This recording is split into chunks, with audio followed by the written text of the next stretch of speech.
call to order in just a moment here. Stand by, please.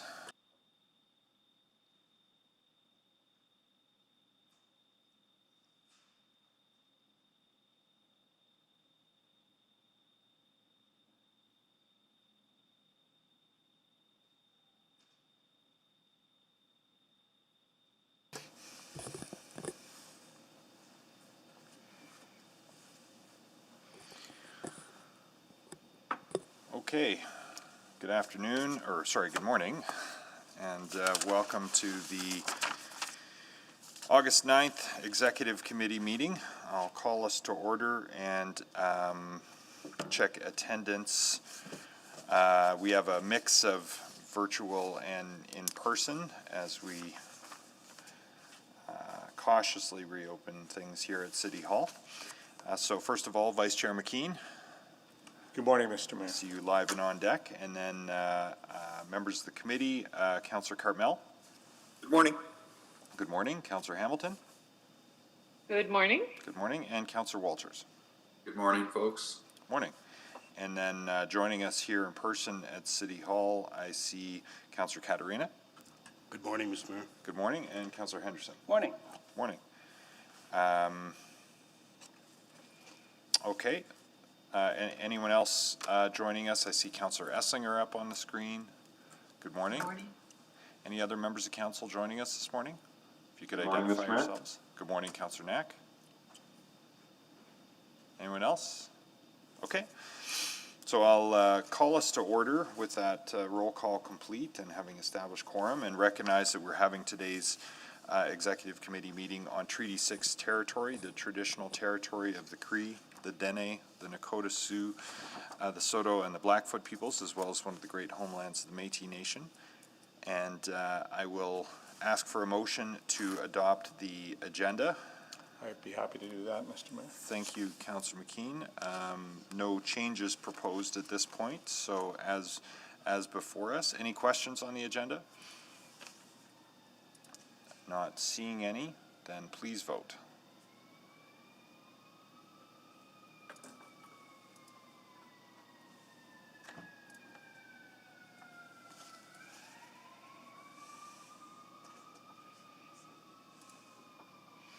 I'm a yes. I'm in the wrong meeting here. Thank you. We have 5 votes, Mr. Mayor. Display the vote, please. Carried unanimously. The minutes from June 28th. For the sake of Sorry, Joe. expediency, I'd be happy to move the minutes from June 28th, Mr. Mayor. Thank you, Councillor McKean. Any questions, concerns, errors, or omission? Noted with that. Okay, not seeing any. Please vote on the adoption of the minutes.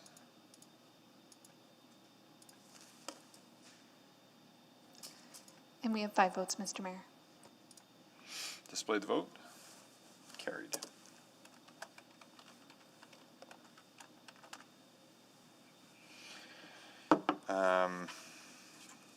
Protocol items. I don't think we have any today. So we'll move into the selection of items for debate. Councillor McKean. Yes, thanks, Mr. Mayor. I will select 6-1 and 9-1, which I think has to be selected.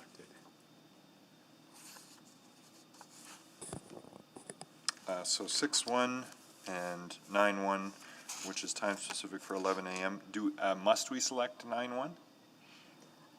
Yes, it's a short listing item, so. Okay.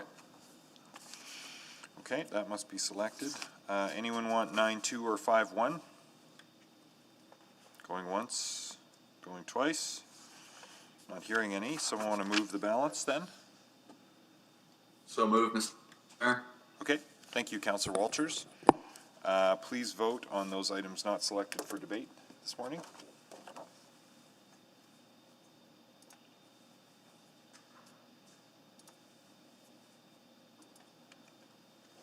And we have 5 votes, Mr. Mayor.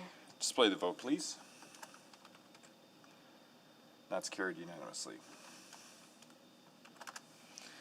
And requests to speak, we've got 2 on item 6.1. David Turnbull from the Edmonton Arts Council and Sanjay Shahani from the Edmonton Arts Council. I'll move that. Thank you, Councillor McKean. Have any other requests to speak come in since this list was?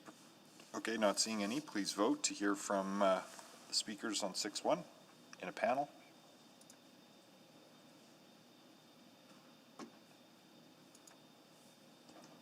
We have 5 votes, Mr. Mayor.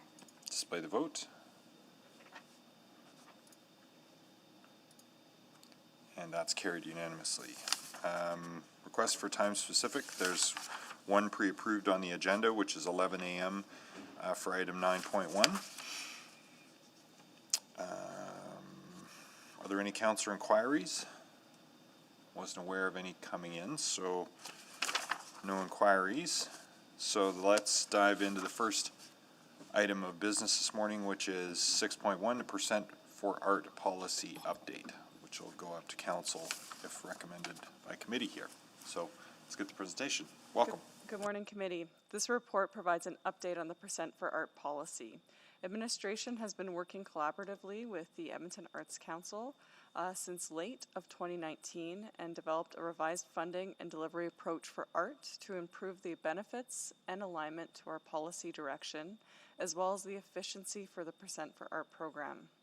We've got a number of people on the call here today from Urban Planning and Economy, Integrated Infrastructure Services, and Finance who all worked together in a streamlined, to create this more streamlined and efficient process to deliver public art and maximize value for the city's investment in public art. I'm now going to pass it to Peter Speary, who's our lead urban designer, to provide more detail on the work to date. Peter, over to you. Well, thank you and good morning.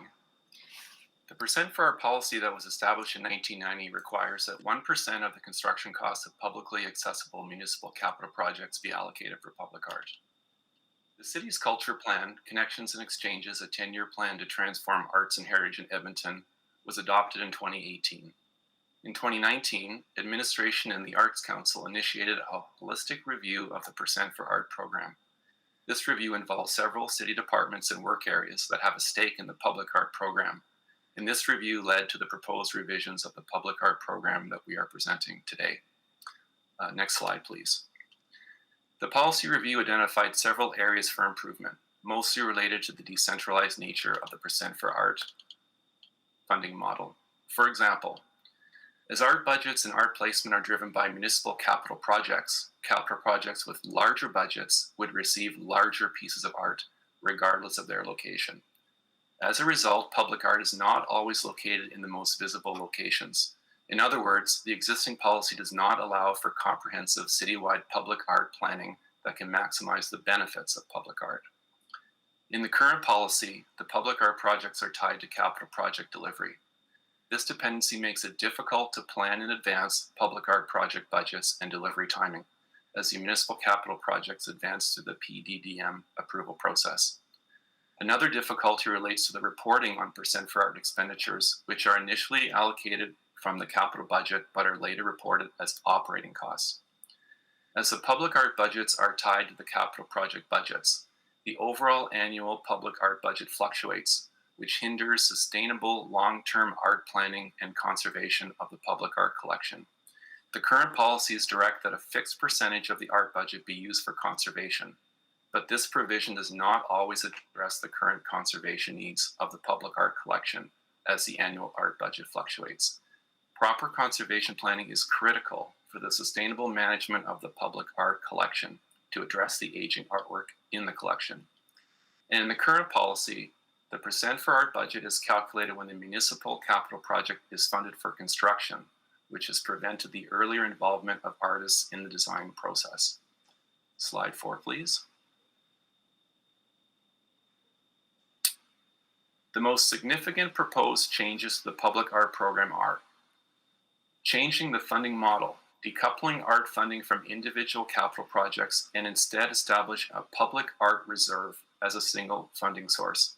Second, creating a public art advisory group representing several city departments and the Edmonton Arts Council to provide strategic guidance on the public art program and ensure that public art is provided in alignment with other initiatives and priorities. And lastly, integrating public art delivery within the Project Development and Delivery Model, or PDDM. This will allow for early involvement of artists in the design phase and for allocating budget over all phases of the public art project. Next slide, please.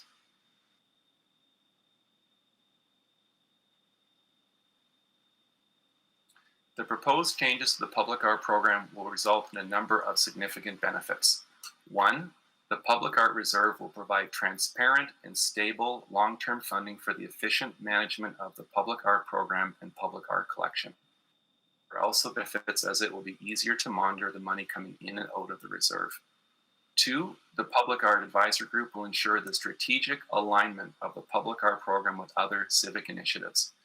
This advisory group will also represent administration's position regarding art-related issues with citywide implications. Three, the new program allows for proactive art planning in terms of which locations and budgets will be selected, which maximizes the socioeconomic benefits of the public art investment. And four, the integration of the new policy and procedure into the PDDM process will include artists early in the design process, improving the delivery of public art projects. Slide 6, please. In terms of the financial implications, for the 2019 to 22 budget cycle, there will be no change to the current art funding. We will transfer available art funding of approximately $4.5 million from several capital profiles to the Art Reserve, and this is detailed in attachment 3 of the report. The transfer includes committed art budgets of projects that have already started, as well as art budgets earmarked for projects that haven't yet started. As public art expenditures are reported as operating costs, we will move roughly $1.5 million out of the reserve to the infrastructure planning and design operating budget in 2021 and $3 million in 2022. And it should be noted that no art budgets will be moved out of the downtown CRL due to the legislative requirements of that area. Next slide, please. In terms of the 2023 to 26 budget cycle, funding requests for the Public Art Reserve will be included in the 2023 to 26 budget cycle budget submission. And considerations of future reserve funding should align with and reflect the following: approved budget funding levels, long-term program strategic and capital plans, life cycle maintenance and management plans related to public art, including additional conservation funding identified by the Edmonton Arts Council, and historical public art program investment, which over the last 8 years has been approximately $1.8 million per year. Next slide, please. Following the approval of the public art policy, administration will do the following. We will refine the public art procedure, which will be approved by the city manager. We'll establish the Public Art Reserve. We'll develop a terms of reference for the Public Art Advisory Group. The advisory group will then develop a public art program manual, which details the roles and responsibilities and processes within public art policy implementation. And we will submit the 2023 to 26 Art Reserve funding request through the budget submission process. Next slide, please. Thank you very much. We'd be pleased to answer any questions that you may have this morning. Thank you. We're now going to hear from our speakers first, and then I'm sure there'll be some questions, but comprehensive presentation, so thank you for that. We'll hear first from Mr. Turnbull and then from Mr. Shahani. I will just briefly orient our speakers, who I think have been here before and perhaps even virtually. We'll hear you both in panels. Each of you will have 5 minutes to present. Clerk will run the official timer here in council chambers. If you're participating virtually, as both of you are, you may wish to use a timer of your own to manage your 5 minutes. When everyone in your panel has had a chance to present, members of council may ask questions of you or other panel members. For this reason, you may wish to remain in the meeting until all questions have been asked of your panel.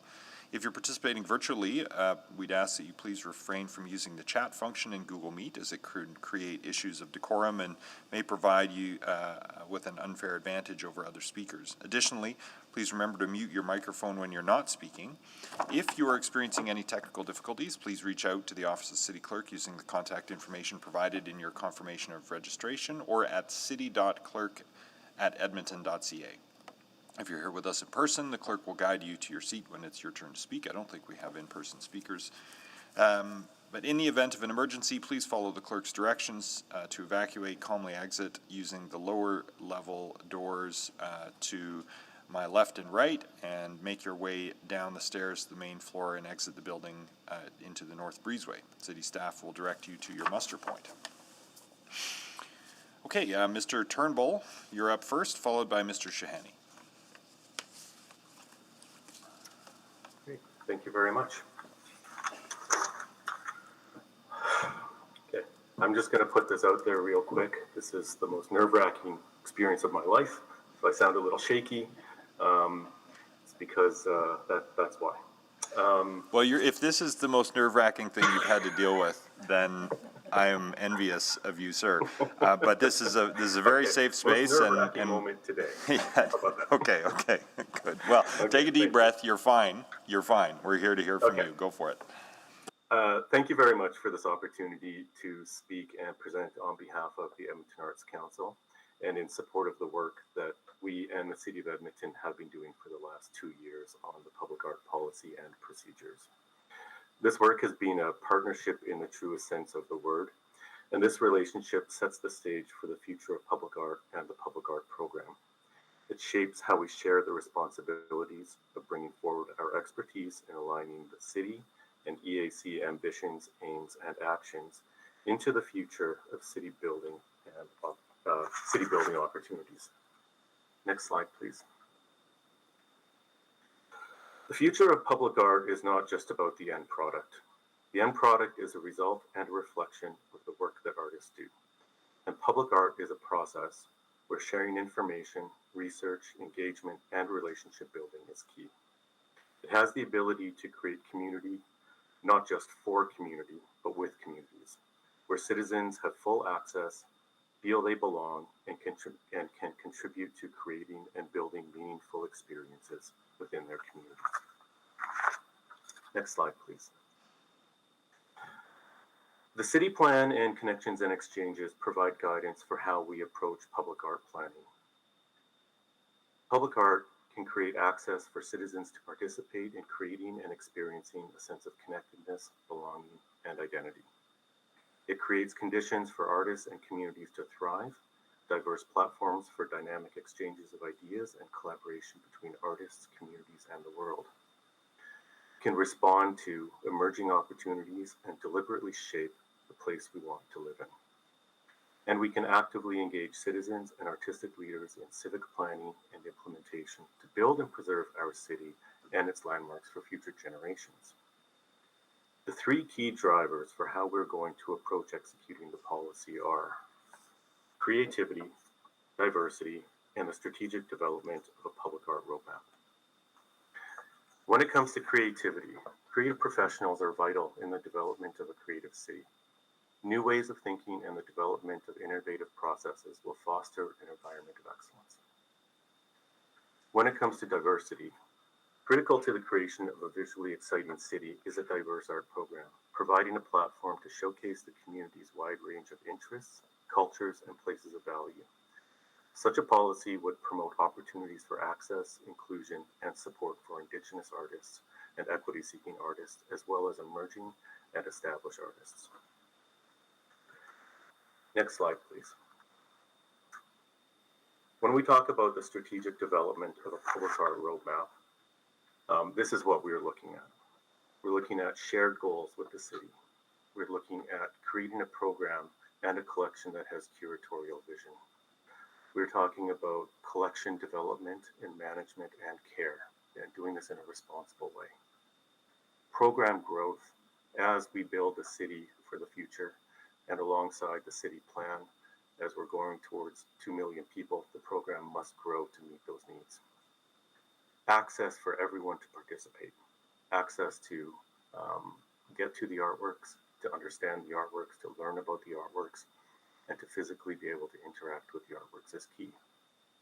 Representation and animation. Representation of our cultures, our diversity, representation of various different art forms, and animation. How do we educate people? How do we animate the collection? How do we program around it? How do we keep artwork relevant? These are all key to the policy, and allow us to do this in a planned and purposeful way. And if we're approaching it this way, it allows us to measure impact, to learn, and to build over time. Next slide, please. One of our most important projects has been Innu River Lot 11 at Queen Elizabeth Park. This has been successful for a number of reasons, but for us, it's been vitally impactful because what we have learned from Indigenous leaders in the community. And from this, we've incorporated these learnings and teachings into our processes. And ultimately, it's the experiences and the precedences that this project has set that form the basis for how we've approached a number of these policy changes. The relationship-driven process allows us to slow things down and work at the speed of trust. This project was curatorial-driven, so it had pure intention behind it. The community advised practices informed how we worked, and it had a flexible funding model where we reallocated money from one project to another in order to make this happen. This approach worked for everyone that was involved with the project for the good of the project. I also want to say that another reason why this project was so successful is because the artwork is outstanding art, created by 6 of some of our leading contemporary artists within the country as well. And we should also note that this park and the art within it is the only Canadian representation in a new global public art guidebook recently published out of the UK. So I think it's safe to say that when we do this work well, we do it really, really well. And this new policy will enable the EAC and the City of Edmonton to continue to shift the needle for public art into the future. Thank you. Next slide. Thank you.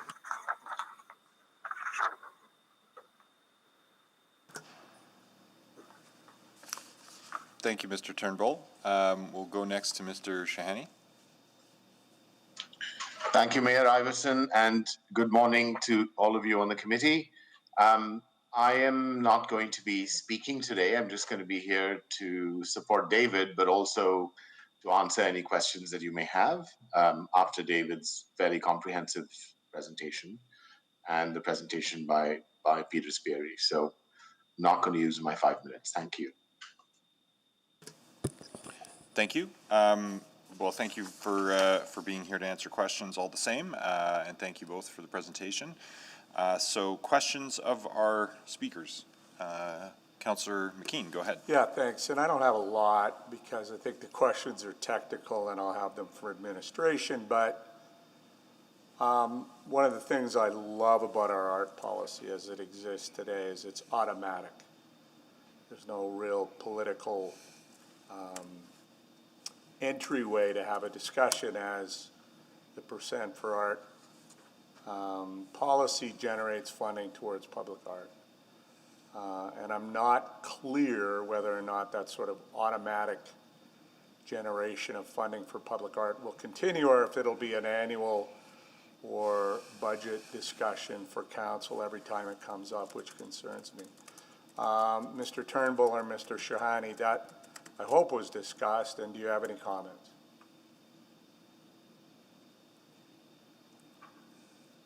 And if you want to defer, I'll ask administration that. I understand that might be more for them. If I may, I'm not very well versed on the technical things around finance, but from what we are doing with this policy, I think is enabling a much more collaborative and cooperative and much more innovative approach to ensuring that artists are integrated. So in terms of budgets, I believe that the budgets will come to council at the 4-year budget cycle.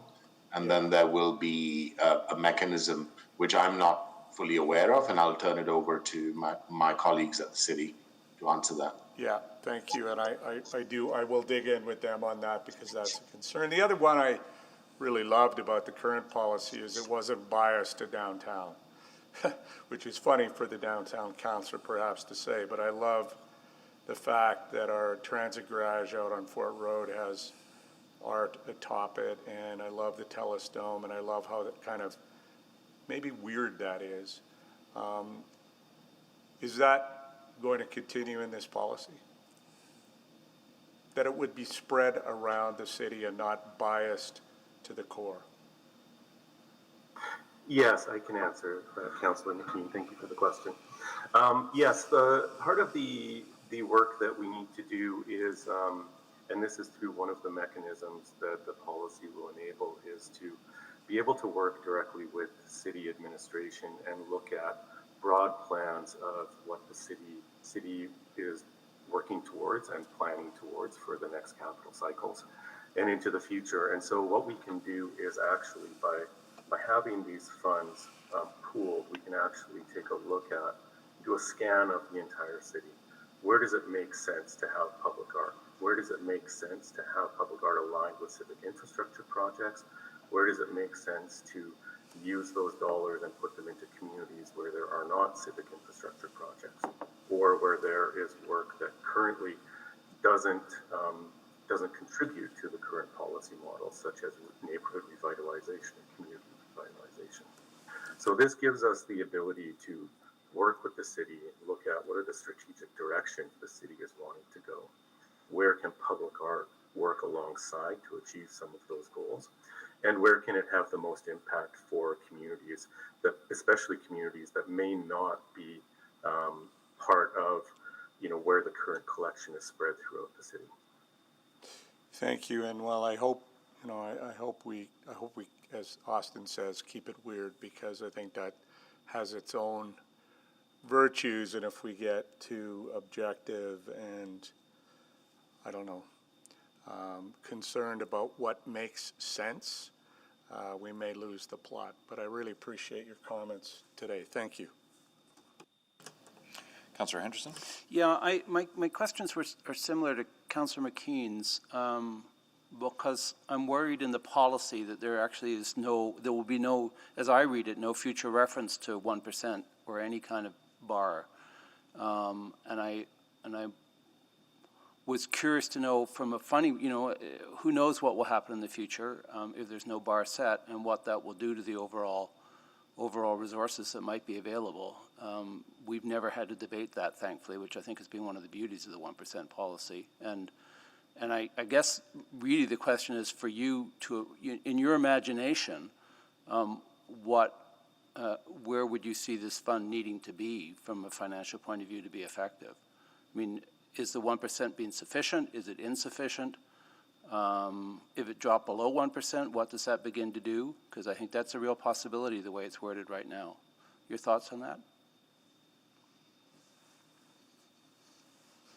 Maybe to Mr. Shahani? Yeah, it's a very good question, and I know that when we did work with the city, I think the goal was to build more flexibility and build more, build more sort of thought into how we commissioned the art and how we conserved the art and maintained it.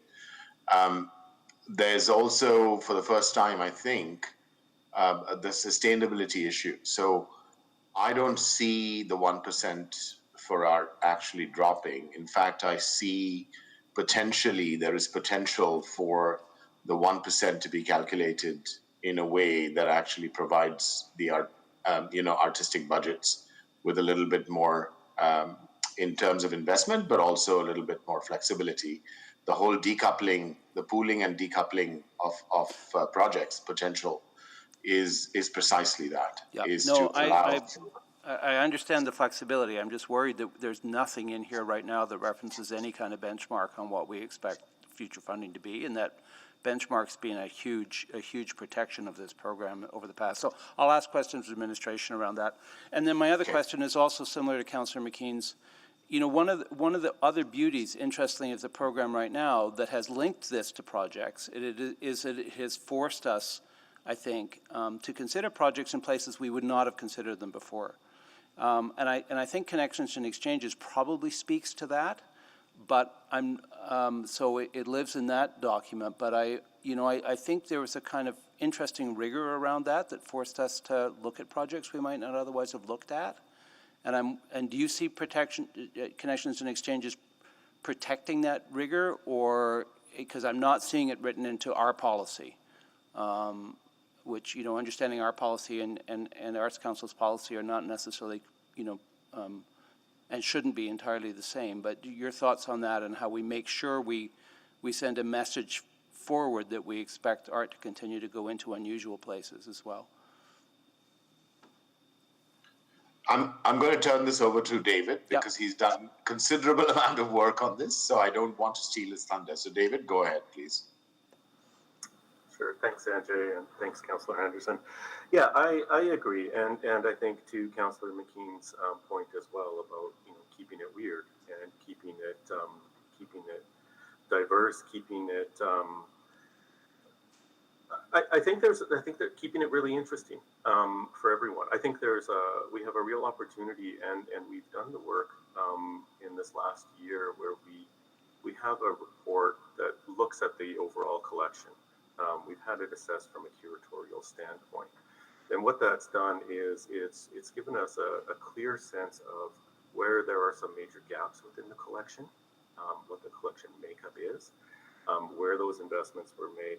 But also it points to a lack of diversity within the collection overall.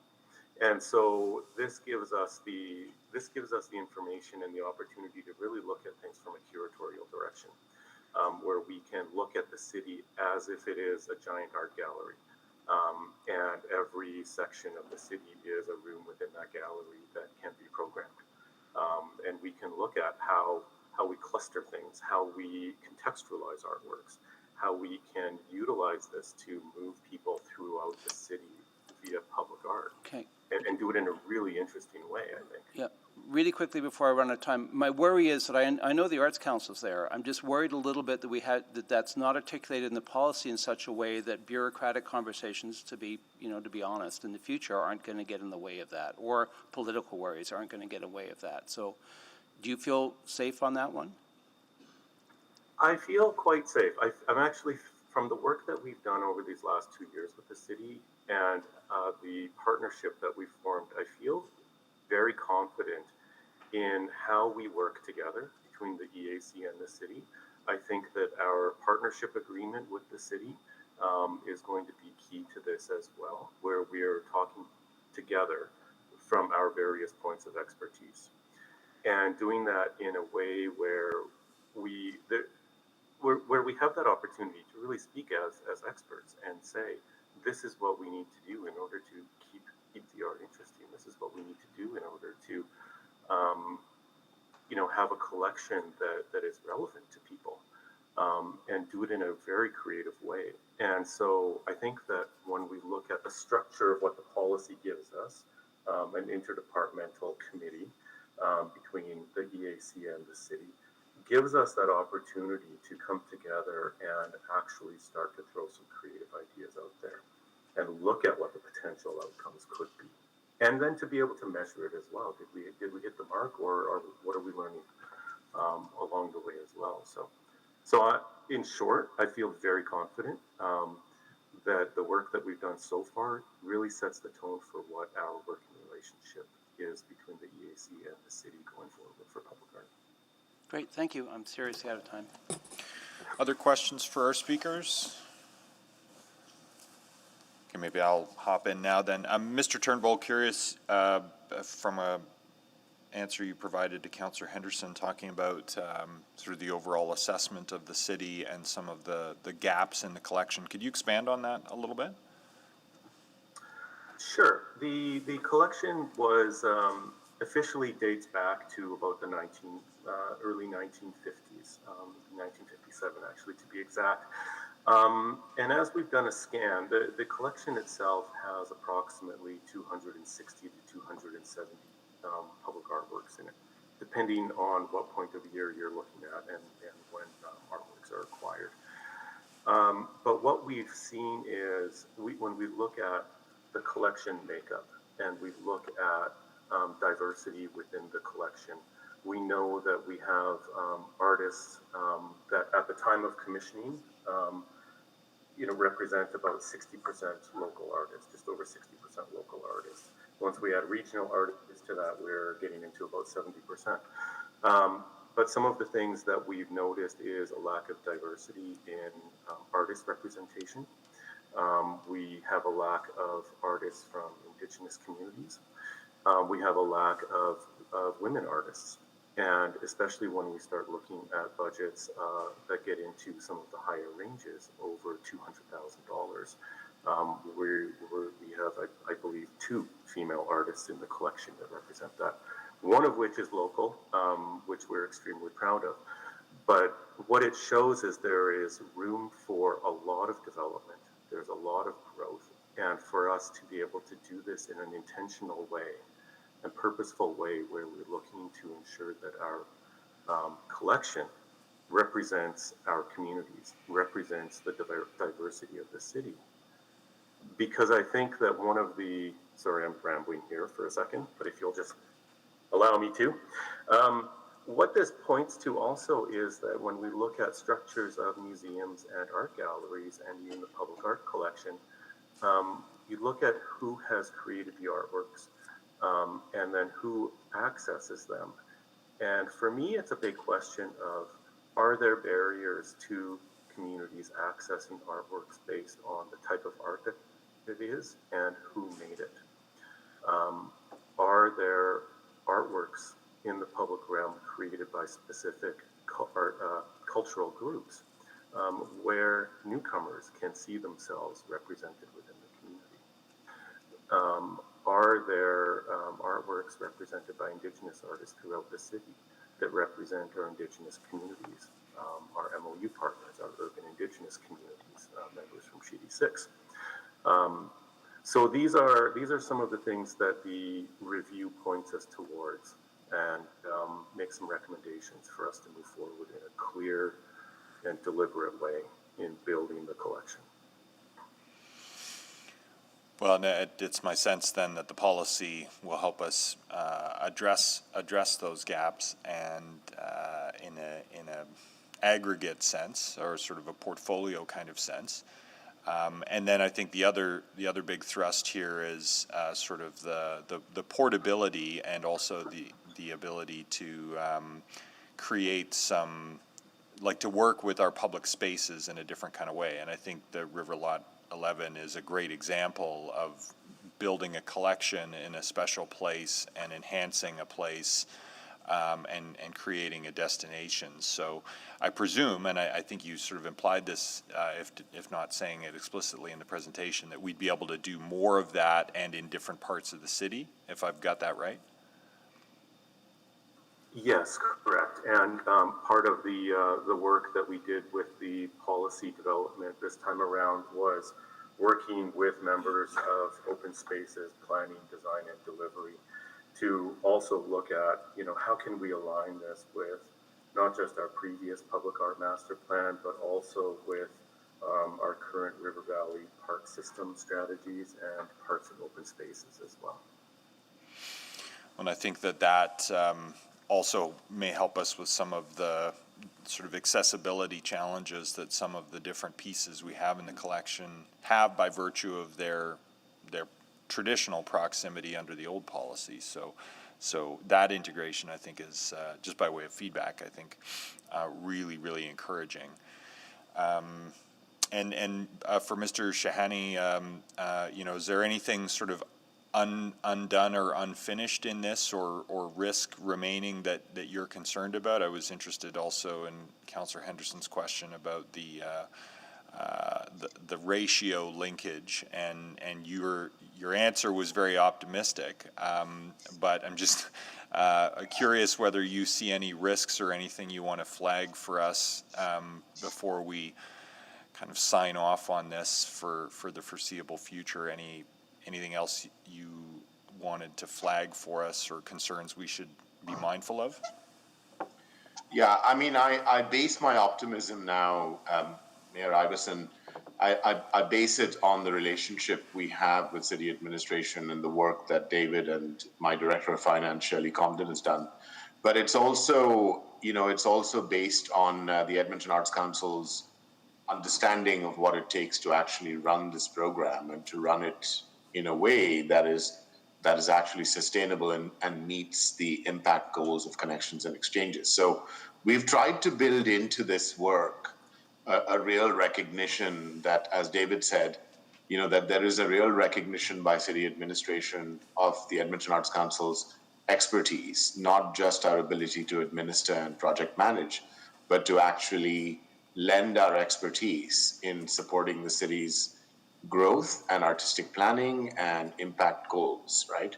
And so we are hopeful that the mechanisms that will come from this policy, if it gets approved, will take into account that to run a program that has this kind of ambition and scope and scale is going to require more investment of funds so that the EAC's capacity and capabilities of being the experts is actually maintained and allowed to grow rather than just do it in a piecemeal ad hoc way. So the policy takes away some of that ad hoc project by project kind of budgeting and planning and becomes much more holistic and much more about the future where, the voice of the artist is now central to the work we do in terms of the art we commission.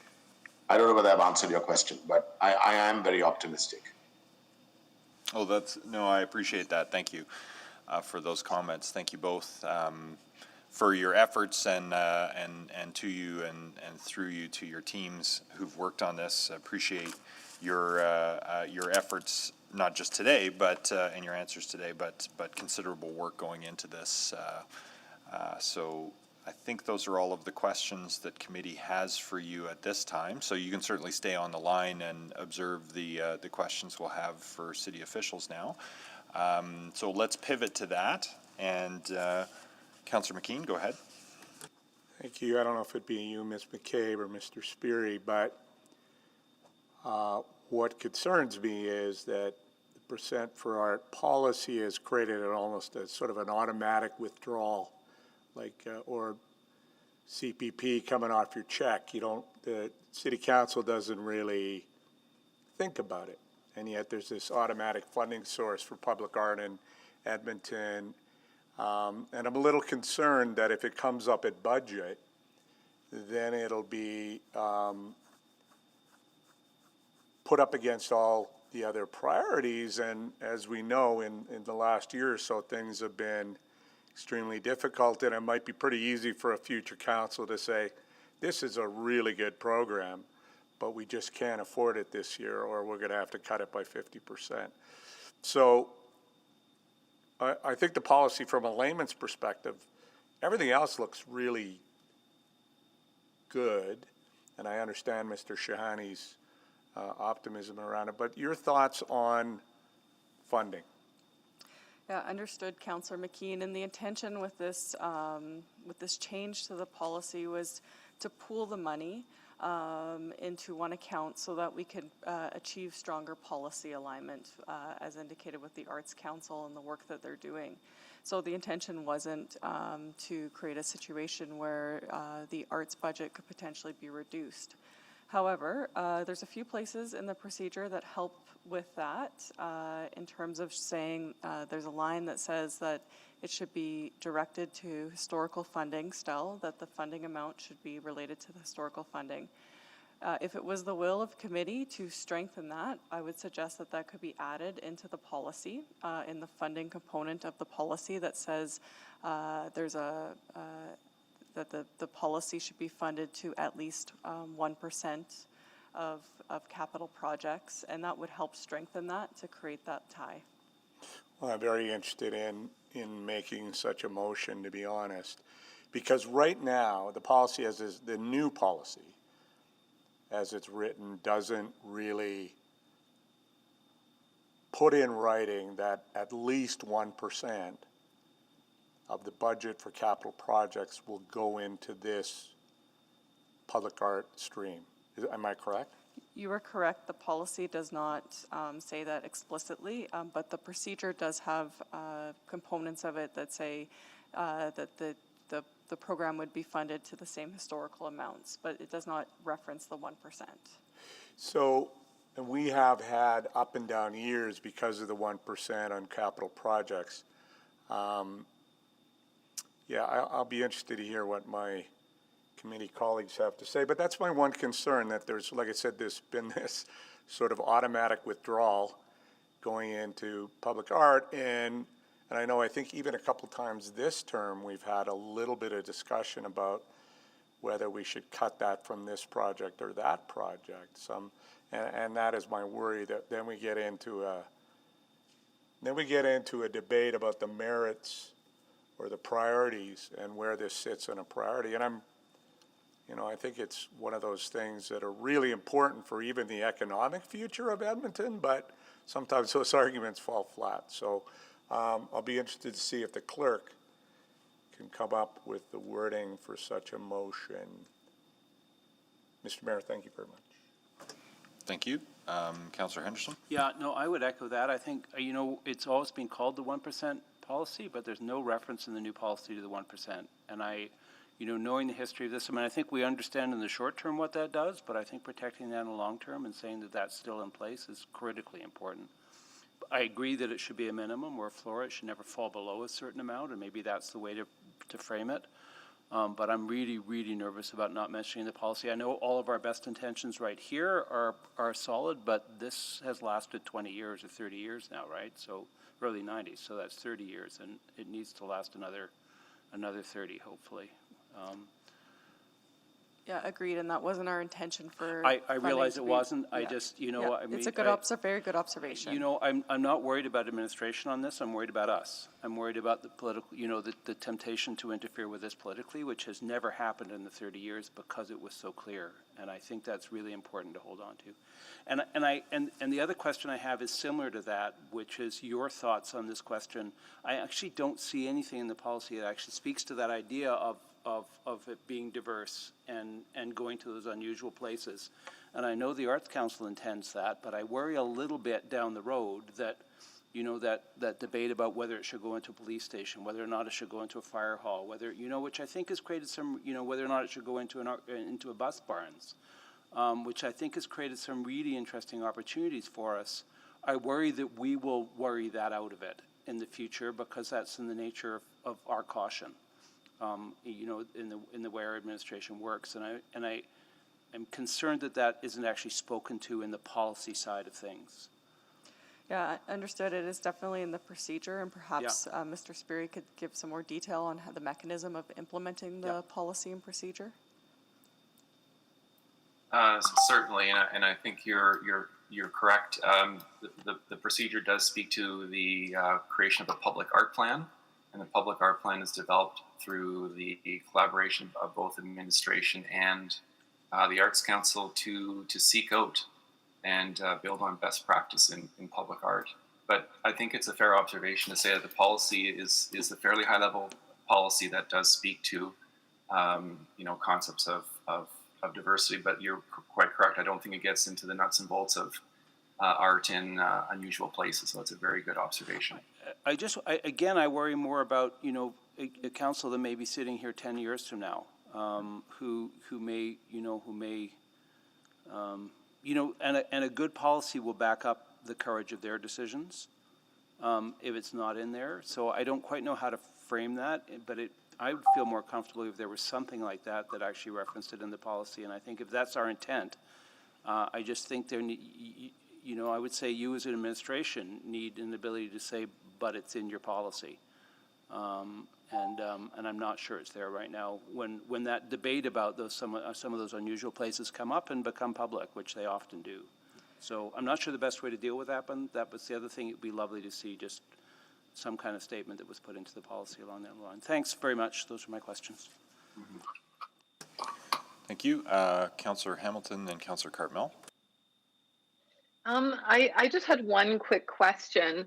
Under the improvements to the public art policy and procedure, point 5, you talk about the interdepartmental public art advisory group. And I just wanted you to go into a little bit more detail about the governance of this and the integration with the Arts Council, as well as, this is pretty obvious, but to make sure that this is not interfering with any kind of curatorial process that might be in place. Mr. Sperry would be best to answer that question, Councillor Hamilton. Great. great. Yeah, thank you, Councillor. To be quite honest with you, the governance is one of the items of the terms of reference that would have to be fleshed out in more detail around the Public Art Committee. But it would be a committee that is, I'm sorry, committee is not the right term, a working group. And the working group is struck from representatives of both integrated infrastructure services and urban planning and economy, with the full collaboration of the Edmonton Arts Council. So in summary, the specific governance needs to be fleshed out in more detail as part of the terms of reference for that work. And to clarify, this isn't a group that's making curatorial choices. This isn't, or that's not the intention right now. No, this is a group that's one of its main responsibilities is the development of the annual art plan, which will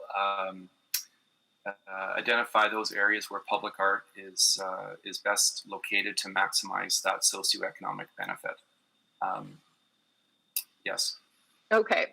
So the point that Councillor Henderson brought up about that, need for bravery in terms of choice of location, that's something that if the policy and procedures here is written with some permission for that group would be looking at those kinds of locations. That's correct. And that group, as part of its terms of reference, may have some of that, some of those North Stars built into their work. Great, thank you. Those were my questions. Thank you. Councillor Carmel. Thank you. Just quickly, I just want to say that I support the pooling of the resources, and I do share Councillor McKean and Councillor Henderson's concerns around not crystallizing some sort of a threshold or ongoing contribution to this. So I think there's work there. My one question is this: was any consideration given to limiting commissions to artists based in Alberta or something like that, so that, given this is City of Edmonton taxpayer dollars, that we're actually reinforcing the development of and support of local artists, reasonably local artists, and we're not seeing commissions go to to places farther away than at least the province. Any thoughts on that? Mr. Sperry, could you provide some context on that? Certainly. To be quite honest with you, to my recollection, that did not come up in the conversations with the Art Council on the development of the policy, and I'm unfortunately maybe defer to our finance colleagues to talk about any procurement limitations that would be in place to affect your concern, Councillor. Well, I understand that might come up against procurement requirements or agreements that we might have with other jurisdictions, but that is I will admit a relatively modest concern, but a concern that I have, that we're sending money away when I'd really like to see an emphasis put on supporting local artists when we're using these dollars in this way. But I can leave it there. Thank you. Councillor Walters.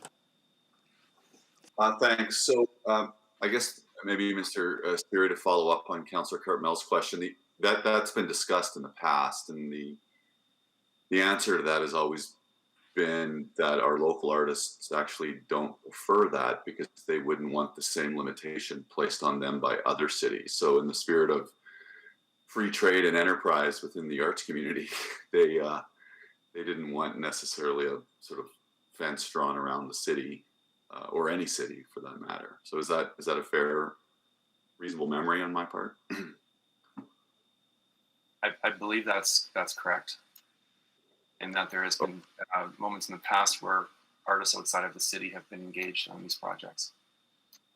Right, and our local artists are engaged in public art projects in Montreal or Winnipeg or other parts of the world. So that's the nature of it. Like, I appreciate the sentiment, but I think we've heard clearly in the past from the artist community themselves that they prefer that we not do that, because it could. If other cities do that, then that's a limit. The limitation placed on them. Okay. Yeah. Okay, just to clarify there. Thanks. Thank you. Good questions so far. I was looking at the language, specific language in the procedure around referencing historical public art investment. Actually, maybe backing up a little bit, it talks about the reserve will be funded on a pay-as-you-go basis as approved by council through the operating budget. And that the funding levels are established in accordance with historical public art investment, public art maintenance requirements, and approved capital plans. Now, this is maybe first a bit of an accounting question because these are assets of the city. So are we capitalizing them or is it funding from the operating budget that then funds maintenance and growth capital expenditures, and would there be a composite profile, or are we granting these funds to the Arts Council through the operating budget to then do their own capital process on a composite basis, but through their budget? How, will it show up in our capital budget, or will it show up in their budgets? Oliver, could you speak to that, please? Yes, Mayor Iveson. So historically, the accounting standards actually treat public art as an operating expense, as the rationale there is that it's priceless. So what we've actually have been doing historically is taking the capital pay-as-you-go funding from each project, and as the art was commissioned and complete, we would actually do a supplemental transfer from capital to operating to actually account within PSAP guidelines as an operating expenditure. So we've actually been doing this the whole time, which was quite a bit of an administrative burden, to be honest. This way it actually places the funding right from the start, so there doesn't have to be these supplemental adjustments post-completion. And these were the ineligible costs under grants anyway, so we kind of had to have a separate set of accounting for these expenditures anyway. So thank you for unpacking that for me.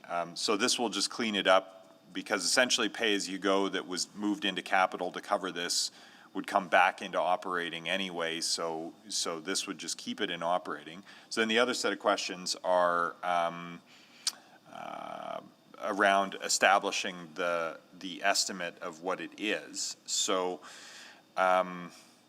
walk me through how we would determine established in accordance with historical public art investment. Is that maybe like a 5-year average or a 10-year average? Because our budget's been lumpy around large capital expenditures in different categories.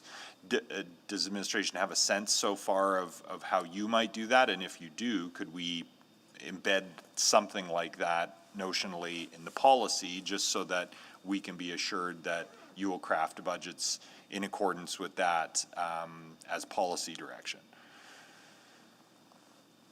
Oliver, could you speak to the mechanism?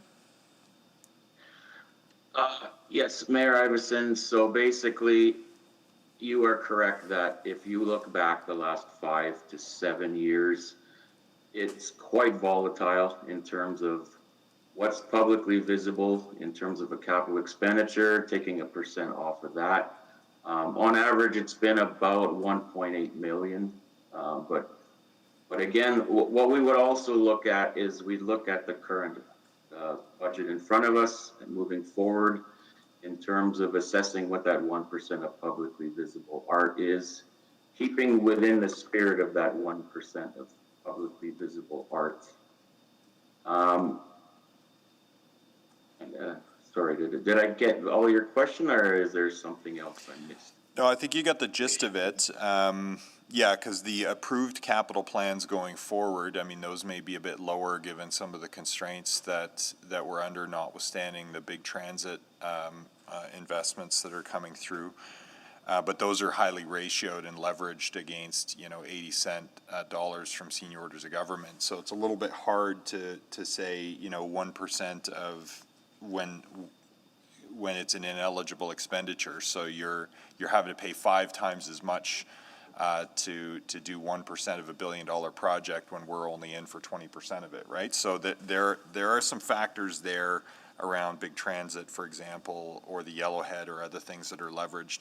But in terms of the general growth profile over budget over time, there's probably a number that that emerges from that.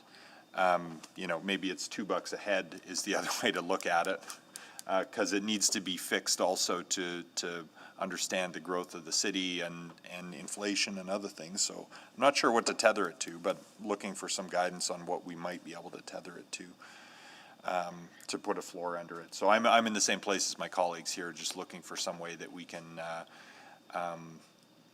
at least put that in at the level of principle. So, but I'm out of time here, so I'll start a second round here, see if anyone's got any bright ideas or suggestions for some wording. Councillor McKean? I almost wonder, Mr. Mayor, if we shouldn't refer it back to administration for a couple of weeks to bring all the concerns and comments and questions to bear on the policy.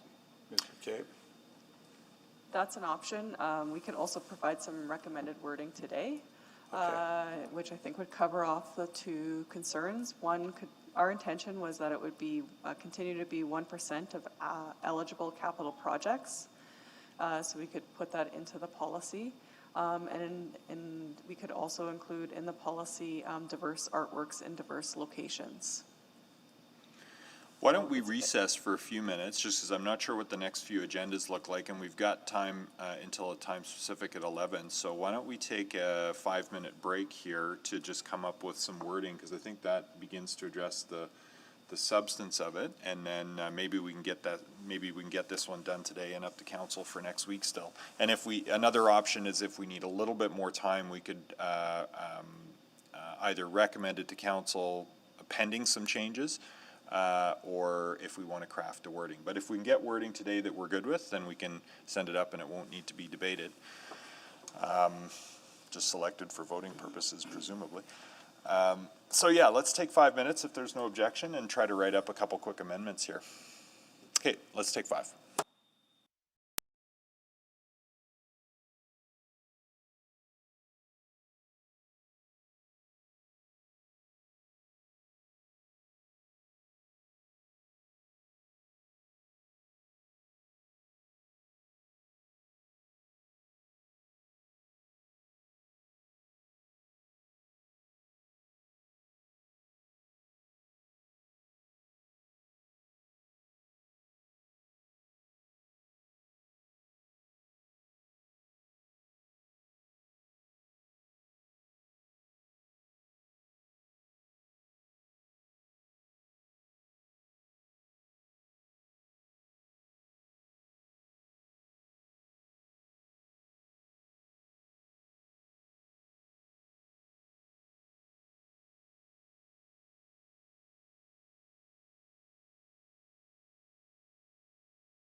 for your patience. I'll just roll call quickly to make sure we have folks back online to carry on here. Councillor McKean, I can see with my own eyes. Councillor Cartmell, are you there?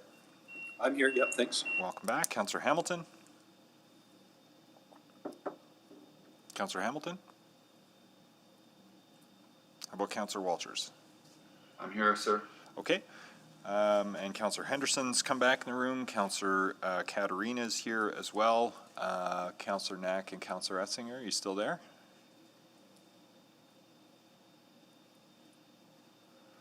And Councillor Hamilton?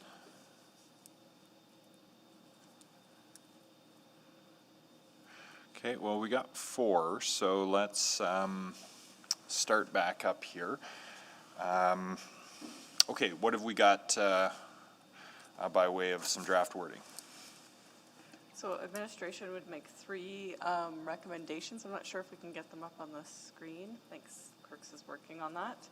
The first one is under the funding component of the policy that the City of Edmonton will annually fund a public art reserve on a pay-as-you-go basis in a minimum amount of 1% of eligible capital projects as approved by City Council through the operating budget.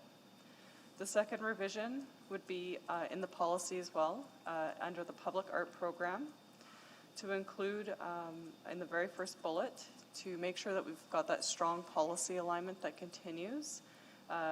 We would include in alignment to city plan and connections and exchanges. The third revision that we're suggesting is that adding a bullet under the public art program that would read, public art will be diverse, representing the community and distributed throughout the city.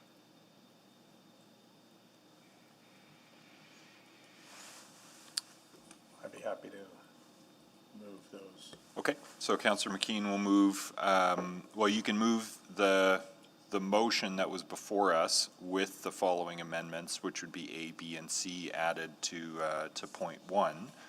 So the policy as amended then, and then all of the other parts of the motion. You're good with that? Yep. Okay. So Councillor McKean has put that on the floor with those 3 recommended adjustments. Thank you to administration for drafting those. Did you want to speak to it, Councillor McKean? Introduce it or wait to close? I'll wait to close. Okay. Questions on the motion? I've just got one for clarification. Does it tie our hands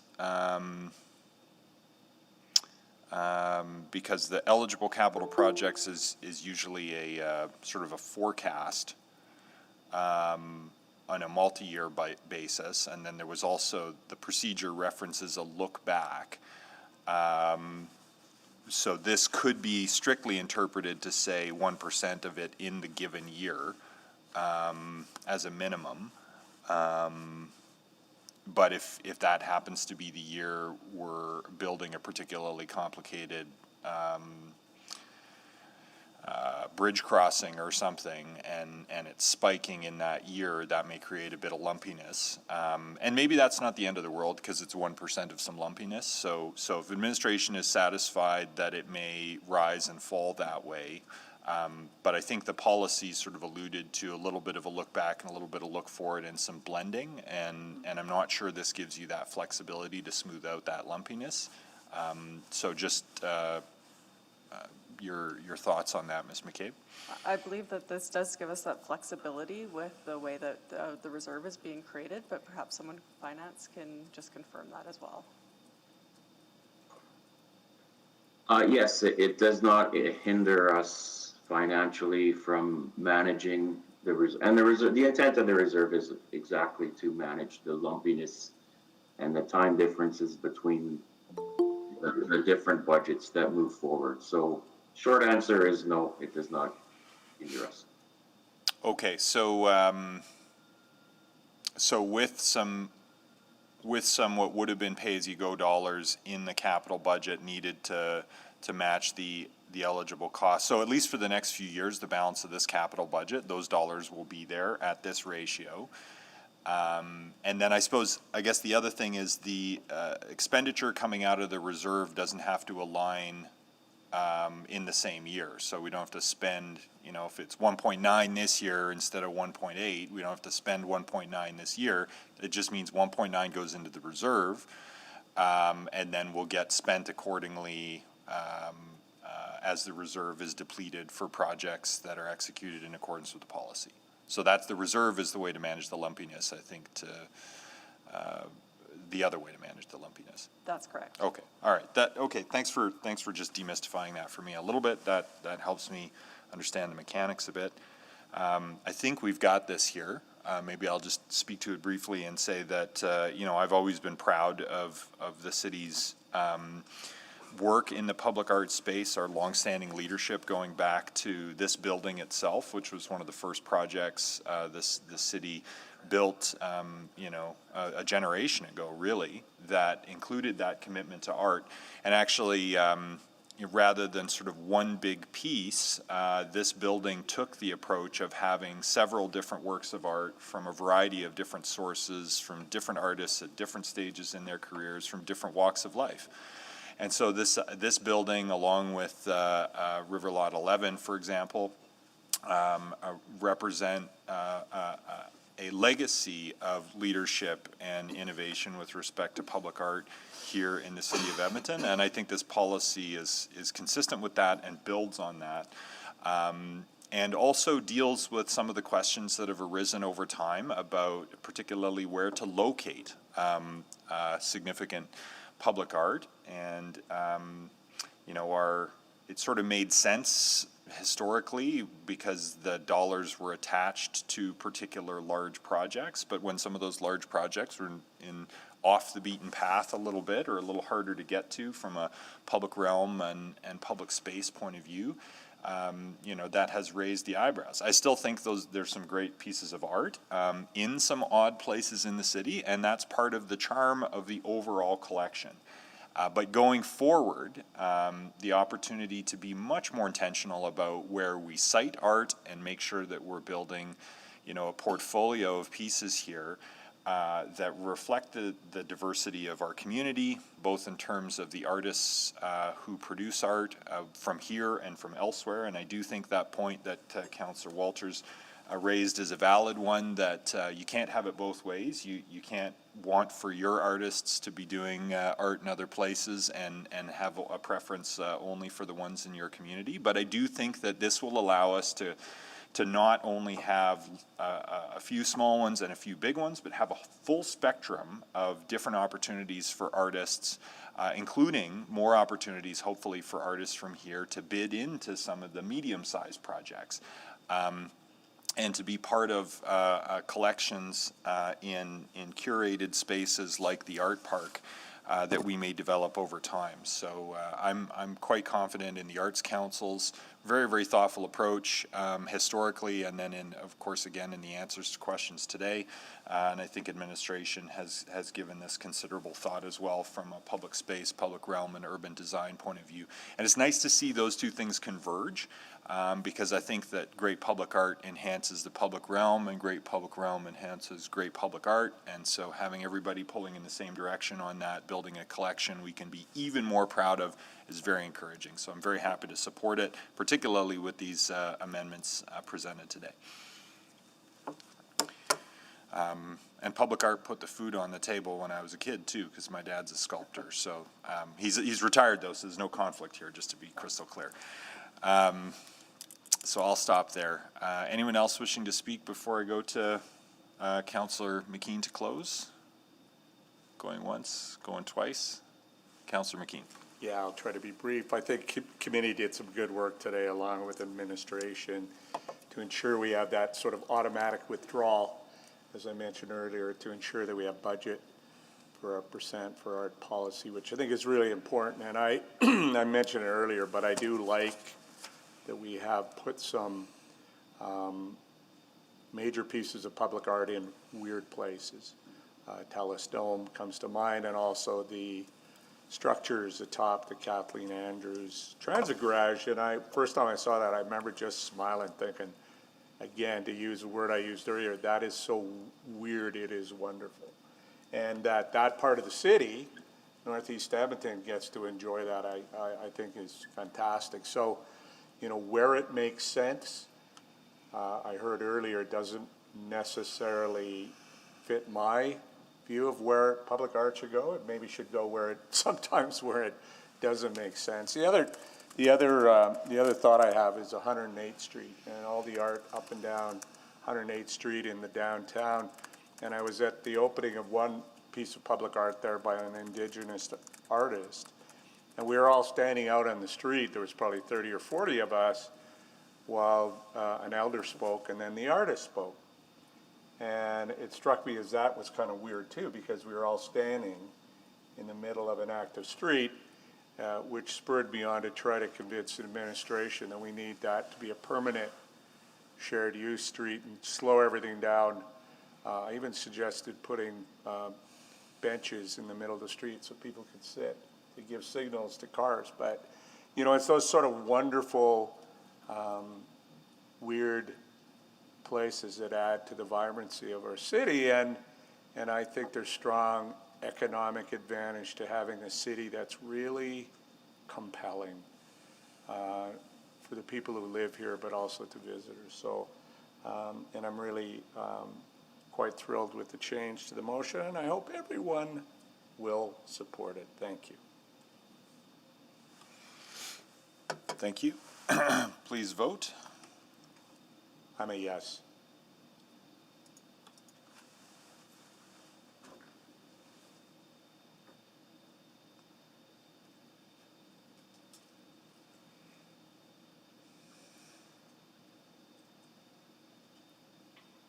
I'm a yes. Thank you, Councillor Hamilton. And we're just missing Councillor Cartmell's vote. Yes for me, thanks. Thank you. We have 5 votes, Mr. Mayor. Display the vote, please. Carried unanimously and thus recommended up to council for next week. Good work. And that takes us precisely to our 11 a.m. time specific. So I need a motion subject to section 17, disclosure harmful to personal privacy, and 24, advice from officials, to go in private to deal with item 9.1. So moved. Thank you, Councillor McKean. Please vote to go in private.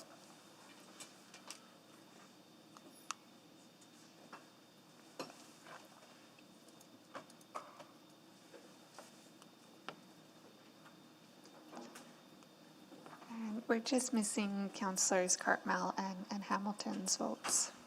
I'm a yes. Thank you. Yes. Thank you. We have 5 votes, Mr. Mayor.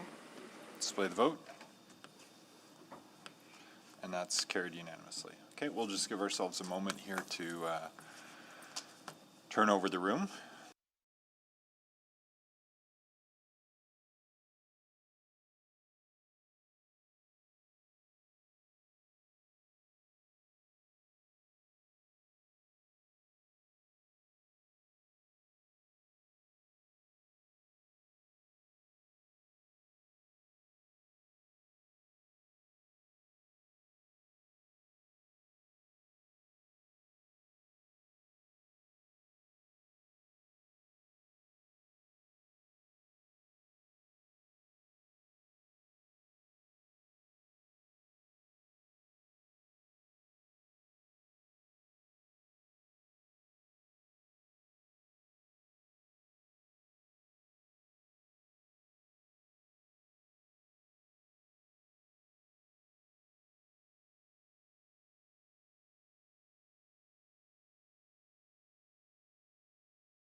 We are back in public, Mr. Mayor.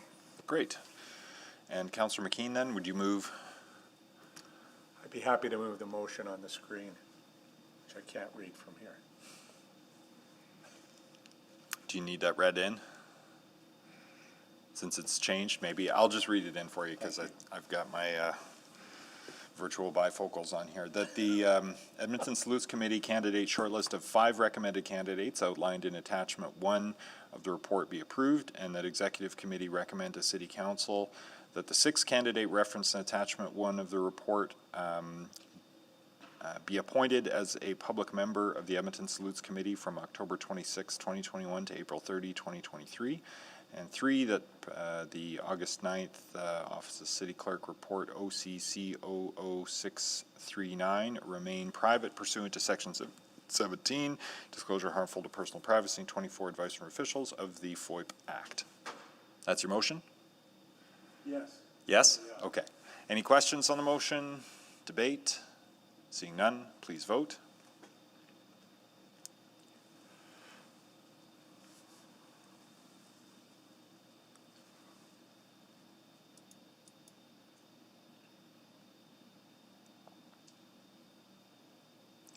And we have 5 votes, Mr. Mayor. Display the vote.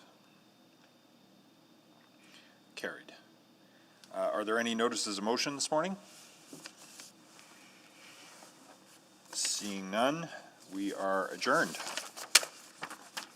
Make good use of the rest of your day.